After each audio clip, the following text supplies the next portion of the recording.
changing your life one story at a time. This is the Chicken Soup for the Soul podcast with Editor-in-Chief Amy Newmark. Hey, it's Amy Newmark with your daily dose of Chicken Soup for the Soul inspiration to make you simply happy.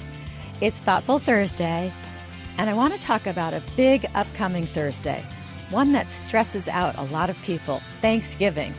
And no one is more likely to be stressed out than Mom, who makes everything come together during those big holiday get-togethers. Amy Catapan, who writes under the pen name A.J. Catapan, talks about one such stressful holiday in her story, A Turkey of a Thanksgiving. She tells us that she and her siblings had grown accustomed to their mother's frequent bouts with cancer.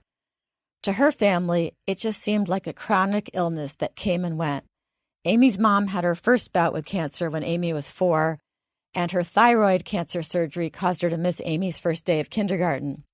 She survived the thyroid cancer, but as the years passed, the doctors kept finding skin cancer on her face and back. She'd have minor surgery to remove the malignant moles, and life would go on.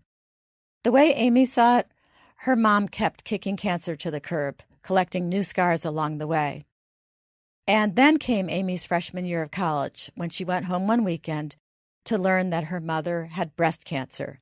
The impact of her mom's diagnosis didn't hit Amy until her dad called her and her 4 brothers together to discuss Thanksgiving.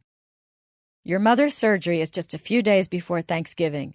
She won't be able to lift anything heavy for a while, so there won't be a Thanksgiving dinner this year. The kids did not process this well. How could Thanksgiving dinner be canceled?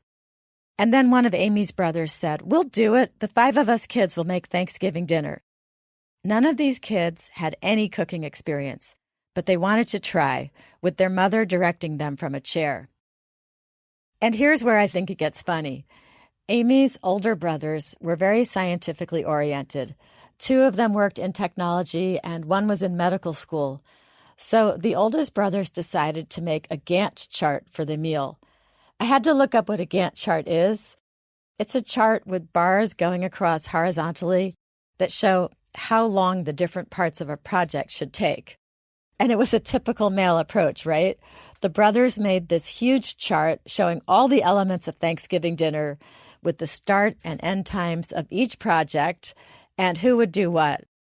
And the assignments were that Amy would make the pumpkin pie, Mike would make the apple pie, Dave would make cranberry sauce and bread, Steve would make twice-baked potatoes, and the youngest boy, Tom, would make the stuffing, and with their dad's help, get it and the bird into the oven. Then each of the cooks was assigned a time to work in the kitchen. It was absolutely imperative that each cook finish his or her task on time so the next cook could step in. And everything went like clockwork, or maybe I should say everyone stuck to that Gantt chart. The kids did their tasks on time, used the oven when it was their turn, and then stepped aside so the next kid could use the kitchen and the oven. And at 5 o'clock on the dot, exactly the time that was prescribed on the Gantt chart, all the food was on the table and the candles were lit, and it could have been a scene from a Norman Rockwell painting. The kids took pictures of their triumph. Over the next 20 years, Amy's mom battled breast cancer 2 more times and also had more skin cancers removed.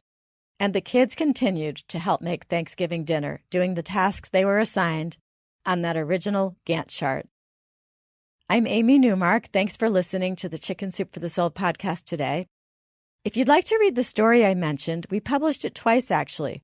First in a book called Chicken Soup for the Soul, From Lemons to Lemonade, and then again in our recent Mother's Day book, Chicken Soup for the Soul, For Mom with Love. You can look for the story on our website, chickensoup.com. Now, tomorrow is Friend Friday, and we're going to talk to a woman who has an interesting perspective on bullying. October happens to be National Anti-Bullying Month, and I want to close out the month by introducing you to Tensie Taylor, who has an interesting story to tell us about how she overcame bullying herself.